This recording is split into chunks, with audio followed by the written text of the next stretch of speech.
Bonjour et bienvenue dans la chaîne Mathématiques Sciences. Aujourd'hui, je vais vous présenter et expliquer une nouvelle vidéo, qui est une vidéo sur les besoins nutritionnels et la nature des aliments en sciences de la vie de la Terre sur le thème numéro 3, le corps humain et la santé. Donc là, justement, de quoi concrètement est composé un aliment.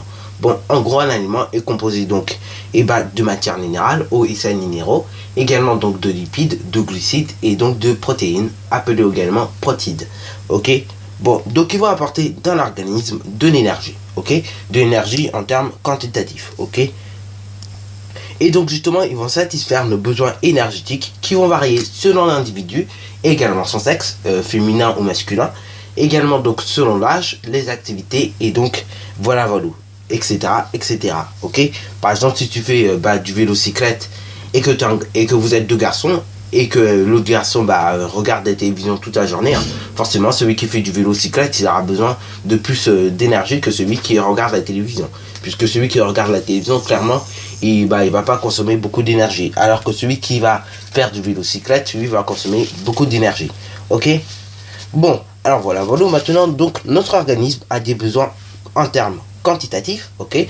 Donc quantitatif, pour ceux qui ne savent pas, ça veut dire en termes de quantité, et donc également qualificatif, en termes qualificatifs. Donc là, qualificatif en gros c'est en termes de qualité, pour ceux qui ne comprennent pas encore une fois. Ok. Et donc en effet, justement, l'alimentation doit fournir suffisamment d'énergie, aspect quantitatif, donc en termes de quantité, à notre organisme, mais doit également lui apporter tous les éléments qui sont indispensables, ok, afin donc par exemple d'être en bonne croissance ou en bonne santé, ok. Donc là c'est l'aspect plutôt qualificatif, ok. Donc une alimentation du coup qui est qualificativement pauvre, ok, du coup est à l'origine de tous les troubles de la santé, par exemple les carences, par exemple le cholestérol également, ok, etc. Bon, voilà. Donc justement, actuellement aujourd'hui, il y a des régimes alimentaires chez l'être humain aussi. Et donc du coup, ils sont différents ces régimes alimentaires. Et donc ils permettent également de satisfaire les besoins nutritionnels en respectant bien évidemment les quantités recommandées d'aliments des différents groupes. Ok. Bon, bien sûr, honnêtement, aujourd'hui, il y a différents groupes d'aliments. Ok. Donc, je veux dire différents groupes de régimes alimentaires. Il y a ceux qui mangent beaucoup de viande, il y a ceux qui sont végétariens, et il y en a ceux qui ils mangent un peu les deux, ok. Alors là, honnêtement, aujourd'hui, pour ceux qui font végétarien, le truc c'est que tout va bien, ok. Parce que vous pouvez être végétarien, tout va bien. Mais après, le truc c'est qu'il vous faut quand même un peu de viande à un moment donné. Donc ce qu'on va faire du coup avec vous, c'est que l'on vous donnera aussi des médicaments afin donc que vous ayez forcément la quantité suffisante de viande, ok. Enfin du moins d'ingrédients qui est dans la viande, ok. Donc par exemple suffisamment d'énergie également, parce que l'effet que vous mangez tout le temps que des légumes, ça vous rend déjà mince, bon, ce qui est plutôt pas mal, mais après le truc c'est que ça vous donne pas toujours beaucoup d'énergie, ok. Donc par moment il faut peut-être manger un peu de pâtes, ok, par exemple. Mais bon, pour ceux qui sont purement végétariens, on leur propose également des médicaments afin donc qu'ils puissent les avaler, ok, et donc qu'ils puissent y avaler également les ingrédients qu'il y a dedans, ok. Donc ça remplace du coup les pâtes ou les bonnes choses, quoi, ok. Bon, c'est comme ça donc pour ceux qui sont végétariens, mais également ça peut être aussi comme ça pour ceux qui mangent que de la viande, et on peut leur faire avaler aussi des médicaments où il y a un peu d'ingrédients de légumes, ok. Parce que le problème de la viande aussi c'est que justement on peut avoir aussi des troubles de la santé en mangeant que de la viande, ok. Par exemple plus de boutons, on peut aussi avoir par exemple le cœur qui bat trop vite, etc. Enfin tout plein de trucs avec l'effet que tu manges que de la viande. Bon, maintenant donc je voudrais te montrer quand même une petite affiche que j'ai faite sur manger pour être en bonne santé avec un petit point d'exclamation. Donc c'est la suivante. Donc d'un côté je vous ai mis en gros toutes les choses qui se passent lorsque on mange mal, et d'un côté droit je vous ai mis tout ce qui se passe lorsque l'on mange plutôt correctement, ok. Bon alors donc là du coup je vais dézoomer un petit peu pour qu'on puisse bien voir les choses. Bon alors donc là la maladie que je vous ai présentée à la gauche, et donc à cette gauche là, c'est l'artériosclérose, ok. Donc c'est une maladie cardiovasculaire qui va empêcher en gros le sang de pouvoir pénétrer dans tout l'organisme, ok, ou même dans le muscle, ok.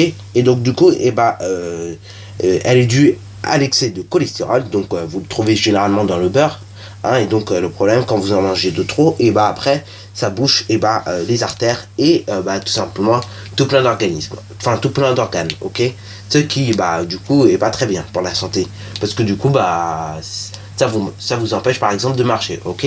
Par exemple, quelqu'un qui a sa circulation sanguine coupée, et bah du coup on n'a pas vraiment de solution pour lui aujourd'hui, hein, ok, puisque bah cette personne n'est pas en chair. Encore pour les chats, je crois qu'on a des solutions aujourd'hui, mais pour les êtres humains, quand il y a une circulation sanguine qui est coupée, aujourd'hui nous n'avons pas vraiment beaucoup de solutions, ok, mis à part la solution la solution qu'on utiliserait pour les chats, ok, donc de l'ouvrir et après bah d'enlever le truc, mais bon, pour les humains je crois pas que ça se fait encore, ok. Bon, voilà. Donc là on peut voir justement dans les trois configurations que vous pouvez voir à gauche que bah il s'agit d'une artère, ok, donc d'une artère qui de base va très bien, ok, mais qui de base et bah a du sang, ok, le sang circule, vous avez ici le musculaire et là l'artère. Après donc au fur et à mesure il va y avoir accumulation des dépôts de graisse, ok, que j'ai représenté en jaune et bien sûr le sang en rouge.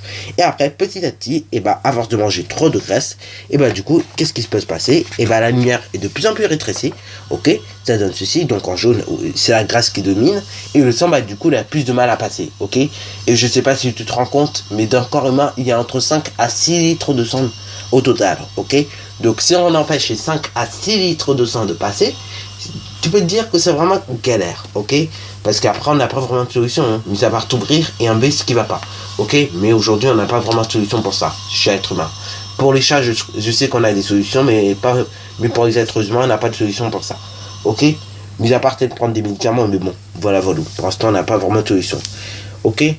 Donc voilà ce qui arrive du coup bah lorsqu'on mange trop de cholestérol, ok, c'est les conséquences. Donc voilà, lumière rétrécie et du coup bah voilà où le sang qui ne peut presque plus passer, ok.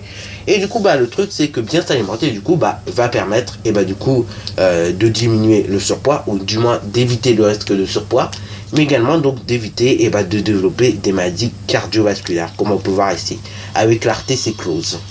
Bon, maintenant donc et bah quand même je voudrais quand même vous faire la pyramide régulière, enfin la pyramide alimentaire plutôt, et non la pyramide régulière, parce que pyramide régulière c'est en mathématiques, et donc là c'est totalement autre chose. Bon, pyramide des aliments. Donc là ici en bas vous avez tous les aliments que vous pouvez consommer à volonté, super, et en haut bah vous avez tous les aliments qu'on peut presque pas consommer. Bon, on peut les consommer oui, mais bon c'est vrai que c'est pas trop recommandé.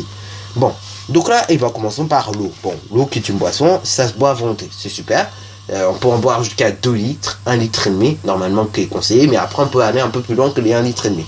Ça fera pas grand chose. Bon après je sais que, enfin d'après ce que je peux entendre il y a quelques temps, ok, après boire trop d'eau n'est pas non plus super bon. Mais c'est vrai que l'eau quand même ça se boit plus ou moins à volonté, ok, par rapport aux autres aliments que l'on doit consommer 1 à 2 fois par jour, ok. Bon après donc les céréales et les dérivés, c'est à chaque repas.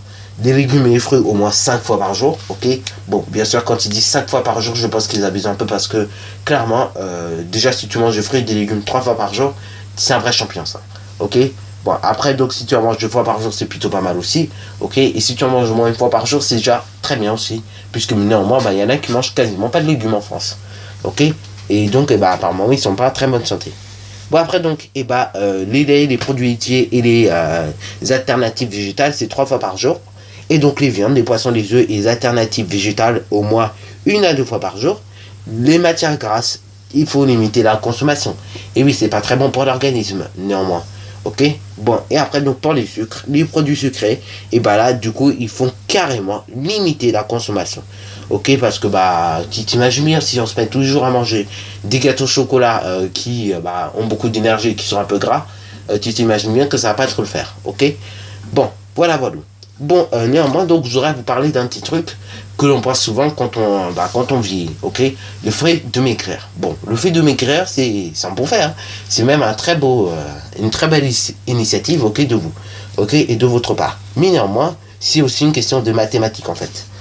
Par exemple, si vous mangez la quantité dont il vous faut, ok, donc la quantité de nourriture qu'il vous faut, et après, vous dépensez très peu d'énergie, et du coup vous aurez augmentation obligatoire de la masse corporelle, ok. Après donc si vous mangez la quantité de nourriture qu'il vous faut mais que vous dépensez beaucoup plus d'énergie que ce que vous allez manger, du coup vous allez maigrir, ok. Donc du coup vous allez avoir il va avoir, pardon, diminution de la masse corporelle, ok. Alors que du coup, si vous mangez la même quantité d'énergie, la même quantité de nourriture, et qu'après vous dépensez la même quantité de nourriture, du coup, vous gardez toujours la même masse, ok. Bon, voilà, ceci donc est une question de mathématiques, ok. Bien sûr, ces besoins, ils vont varier en fonction de l'âge, du sexe, de l'individu, etc., etc. Également, si je ne l'ai peut-être pas dit, mais ça va varier aussi des saisons, ok. Voilà. Bon, maintenant, donc, je rappelle donc que à tout cela, il ne faut pas oublier qu'il y a l'activité physique, au moins 30 minutes par jour, ok, c'est recommandé, au moins 30 minutes par jour, et donc là, voilà. Bon, la vidéo est presque terminée. Je voudrais juste vous montrer un petit exemple de repas que vous pouvez faire et qui est néanmoins équilibré en regroupant bien évidemment une partie de chaque pile. Ok. Bon, bien sûr, je n'ai pas pris les sucres, je n'ai pas pris les matières grasses. Ok. Après, bon, concrètement, vous allez forcément mettre au moins de la matière grasse et un peu de sucre si le yaourt n'est pas sucré. Et si, bien sûr, les viandes sont pas très bonnes sans assaisonnement. Et les pâtes aussi. Hein. Ok. Bon, alors, donc là, le repas équilibré, enfin, l'exemple en tout cas de repas équilibré, c'est le steak haché, le yaourt, avec des courgettes et des poires, des pâtes avec de l'eau, ok. Bon, voilà. Donc ça, ce n'est qu'un exemple, si vous voulez, de repas équilibré. Après, vous pouvez vous en faire tout plein d'autres, hein, par exemple, pommes de terre, allez, on va dire qu'il y a les carottes. Après, pour les viandes, le poulet, ok, on va dire ça comme ça. Ou après, si vous avez envie de changer un peu, le filet de merlu, par exemple, là, c'est du poisson. Et après, donc, concernant donc, les produits laitiers, vous pouvez vous prendre un fromage, par exemple. Et concernant les fruits, vous pouvez prendre une pomme, ok. Là, c'est encore un autre exemple de repas équilibré, ok. Bon, voilà. Donc, c'était mon exemple à moi de repas équilibré. Bon, voilà. Donc, sur ce, c'est déjà la fin de cette vidéo. Alors, si tu as bien aimé, n'hésite surtout pas à liker, à commenter. Et bonne réussite à toi en mathématiques et en sciences.